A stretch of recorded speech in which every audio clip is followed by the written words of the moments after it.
So you want to install a hydro handbrake, but you don't know how. Let me show you. First you need to pick up a handbrake. I got mine from Nonstop Tuning. Hit him up. Mike's a great guy. Next you'll need some sort of plate to attach it to the car. I got mine from Drift HQ. They're pretty great too. Finally, you'll need some lines. I got mine from Chase Bays, because they're great. Now obviously this car is pretty stripped out, so it's like way easier. Your car may look more like this if you have full interior. You can either weld your plate in or bolt it in.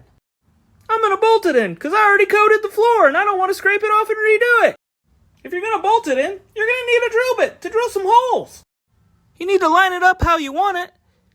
I like to have the handbrake on the seat side, but you might want it on the other side. That's up to you. Once you've marked where you want the holes, drill them. Don't be a slob, vacuum up the shavings. Next you need to find some bolts that fit. I'm going to use these Torx head ones because they look okay. Don't forget your nuts. Since the handbrake doesn't come mounted to this plate, you'll have to drill your own holes and mount it yourself. Or you could buy the Chase Bays one that mounts it in the factory location. I run an inline, so my lines will be somewhat different. If you still have ABS, the kit will have these two fittings in it. You gotta install them in these two ports here. Then you'll connect these two shorter lines to the fittings like this, and to this T. Next you'll run the line that goes into the cab. I ran it through the electrical box here. It came out that hole. And then I ran it under the dash to over here. Now in my drift car it'll be a little different because I'm not running ABS.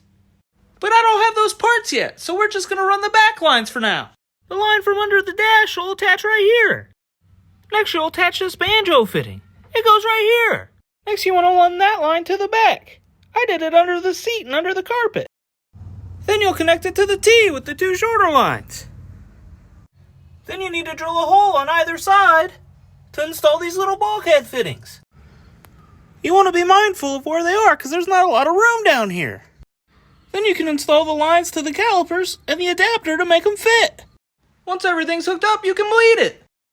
It's a smart idea to bench bleed it first. So you want to dip one of the hoses that goes into the master into a bottle of fluid and the other hose into an empty bottle. So you can get some fluid built up in the master before you put it in the car. It makes bleeding it a lot easier.